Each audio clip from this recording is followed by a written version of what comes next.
In this timeline, Charlie would never meet Vaggie. In fact, she wouldn't even start a hotel.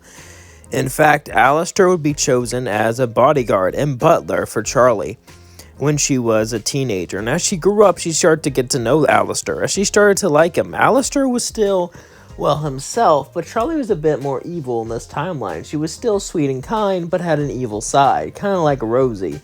As one day, Alastor would say, "Do you want to go on my show, princess?" Charlie would smile and say, "You know what? I'd love to." As Alastor and Charlie would both go to their radio show. As they would have a good time, Alastor would start to torture people and broadcast it, as Charlie would then give them food and heal them just for Alastor to do it again. Charlie would play a good cop and Alastor would play a bad cop. As the radio show went on, they both began to have more and more fun as they laughed, as Alastor would say, "You know, Been your god for quite a while now." Charlie would say, "Yes." "Have I on a date?" Charlie would say, "You have." As then Alastor would burn someone off. As all their skin fell off, Charlie would then heal it, as they both laughed and kissed. As then, the next day, they would meet up at Rosie's and have a nice date, as they enjoyed fingers and began to talk about themselves. As then, Rosie would walk up to both of them and say, "You two make a cute couple," Rosie would say as she smiled. Charlie would say, "Aw, thank you. On the house. You don't have to. No, I insist. Besides, you two are my best customers." As Rosie would leave, Alastor would then laugh. As he said, "This went well, darling," as they both stood up. As Charlie would say, "Yeah, it did. You wanna have some fun?" Alastor would say, "It's not even the third date yet." "Not that type of fun. At least not yet. Come on now." Charlie and Alastor would go out and burn down the town. They would destroy things and rebuild it. Charlie would rebuild something, then Alastor would destroy it again and again and again, and repeat the cycle of torture. They both really enjoyed it, and they had a lot of fun together. As the months passed, they got closer and closer together. As they did, they began to have fun together, as they began to fool around. As they fooled around, though, one day, Charlie wasn't careful enough, or it was Alastor, it doesn't really matter which one. As Charlie would walk to Alastor and say, "Can you come here?" Alastor would then say, "What's up?" As Charlie would show her a test saying she's pregnant. As Charlie would say, "I know if you want to leave, I get it. After all, I am rich and powerful and can take care of it. You don't have to." Alastor would say, "I want to be here for our child." As Charlie and Alastor would then hug. As Alastor would say, "I love you, Charlie." Charlie would then look up at Alastor and say, "I love you too." As they smiled, then they kissed. As they got everything ready for the baby, as the months passed, Charlie got more pregnant. As Alastor got more protective, as her mansion was being seen less and less. Usually she would invite people over to have parties and things like that, but no one would come over. It was just Charlie and Alastor now. As Charlie and Alastor would be sitting on the couch, Alastor would say, "So Charlie, you ready to be a mother?" Charlie would look at Alastor and say, "Honestly, not really, but I'm glad I'm doing it with you because you get me. And let's raise this child together." Alastor would then say, "That's right, dear." As he stood up, Charlie would say, "Are you ready to be a father?" As he would say, "Ha! No, I am not. I am going to mess up severely. But hey, at least I'm going to try." Charlie was shocked. Alastor was confident about everything he did, but this is the one thing he was nervous about, and it made sense. After all, you can take down anyone, but having a child is different from just destroying someone. As Charlie would get up and say, "I'll do this with you," as Charlie and Alastor would then kiss. As more time passed, eventually she would give birth. And you guys don't want to see that, and this video would get taken down, so we'll cut to after that. It's been a year since Charlie's given birth, and their son is doing great. He's even starting to walk on his own. He would have Alastor's hair, but Charlie's skin. But for some reason, his hair was blue, and they don't really know why, so they called him Blue. As Blue was loved by them both, Blue was different. Blue had Charlie's kindness, but didn't have Alastor's or Charlie's evil nature. Blue was like a good Alastor, and was always kind to people around him.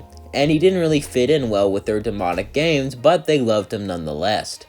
As he began to grow up, he was eventually 5 years old.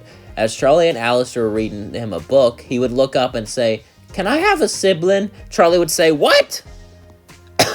He would say, "Yeah, I want a sister or a brother. That could be really fun." As Blue said this, Alastor and Charlie looked at each other and said, "We'll think about it. Please, Mom and Dad, for my birthday, can I have a sibling? We'll talk." As then Blue went up to his room, and Charlie would say, "Can you believe him?" Alastor would say, "Well, it wouldn't hurt to have another one." Charlie would say, "But it's so much work. I mean, I guess Blue did turn out really well. And, well, we are still able to have fun and enjoy ourselves. Ever since all of this. But I don't really know," Charlie would say. As Alastor would say, "Come on, dear. Don't you want to try for another one? It'll make for a great gift on his birthday. I think your due date would line up just fine." Charlie would then think about it and say, "Fine, let's have another one." As Charlie and Alastor would have another kid. This one would be named Darla, as Darla was a bit of a troublemaker and a tomboy who would love to get into fights. As the two kids begin to grow up, they would begin to have more fun together and get into some chaos. One day, Lucifer himself would come to visit. As it's been a while, Lucifer didn't really like Alastor at first, but after a while, he would have to get used to him. After all, he was the husband of Charlie. As Lucifer would knock on the door, Blue would open it and say, "Hello."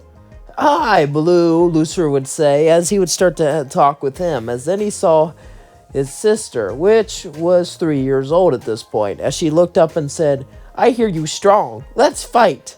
"You're 3 years old. I don't think." Suddenly she would punch him, send him flying across the room, as he got up and said, "Well, you definitely get that from your old man." Alastor would say, "Thank you. I meant her old man. Did you just call yourself really old?" Lucifer would say, "Well, I am. That's not the point." As Lucifer would start to play with her, Lucifer would have a very fun visit. As eventually he would leave, however, but after he left, night would come. As Lilith would come back down, she heard about her children, about her grandchildren. Since Charlie had two, she figured she would take one. As she wanted to take the daughter, but she seemed too strong-willed. But Blue, even though older, wasn't as strong-willed, so she would grab Blue and take off with him. As Charlie and Alastor would wake up and not see their son, Charlie would begin to cry and say, "Where are you? Blue, Blue!" Alastor would say, "Don't worry, I have a way to track him." As then he would pull out a screen that would show him where she is. And it turns out he was with Lilith. As Charlie would say, "Mom, how could she do this? I don't know, but we're going to have to take care of this."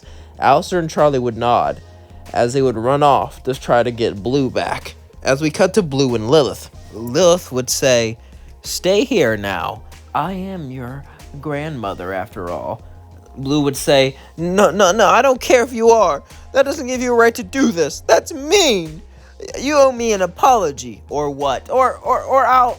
Lilith would say, "For a grandson, you're weak and pathetic," as she would kick him back, as Blue would look up sad as he would start to cry. Lilith would tell him to shut up, as eventually Charlie and Alastor would show up, as Charlie would say, "What do you want, Mom?" "I want your dad's spell book." Lilith would then smirk and say, "Your dad's spell book? With Lucifer's spell book, I have tons of things I can do with it, so I can easily cast some spells to cause some havoc here, and I could sell it to heaven for the highest bidder. Of course, hell would be defenseless, but who cares?" As Charlie would say, "I would never," as Alastor would say, "We have to, Charlie." Charlie would say, "That's unlike you, Alastor, please, no." As Alastor would summon a portal, he would go to Lucifer, and Lucifer would say, "Alastor, what are you..." As he'd tell him what's up, Lucifer would say, "I figured something like this would happen. Do you want to do the plan?" Alastor would nod, as Lucifer would give Alastor a spellbook. Alastor would then nod as he walked out with the spellbook, as he gave it to Lilith, as Lilith would kick Blue in front of Lucifer, as she would laugh and walk off. As then Charlie would say, "Why would you do that? We could have..." Alastor would say, "It's fine, trust me," as he would start to laugh. As we cut to Lilith, as she opened the book, there was no spells. There was just a giant word that said F you. And that's going to leave things off. Don't forget to like, comment, and subscribe, and let me know what you thought of this video in the comments below. Hope you all enjoyed it. And yeah, I definitely enjoyed making it. It was kind of fun. I kind of didn't really know who the villain was going to be until halfway through, so maybe that kind of messed up a bit, but I think it was good. I hope you all are having a good day, because my day is going well. Just enjoying my day off, thinking about things. By the way, tomorrow there will be a video up on my story channel. I have a channel where I tell my own unique stories. Bora Revenge is continuing. I'm trying to upload it weekly because, I can only upload it on my days off because otherwise I have to do gaming and all this stuff. I'm working all these channels at once, so yeah. But I definitely do enjoy it. I would love to do unique stories on this channel, but, it just didn't do too well. And I had to keep the big views on this one. And doing it on another channel means I don't have to really worry about views for right now, at least. So I can just, have fun with it. And that's kind of the main purpose, is try to keep my creativity up. And any of you fans that like Boro, let me know. If you don't know what the hell I'm talking about, well, I have a story channel, which I would link to my main channel. So just go to the channel, go to the links, and you can get it. So yeah. So, and Anyway, I hope you all have a great day. I uploaded a short of my friend. I did not make that comic. I just dubbed over it. My friend did.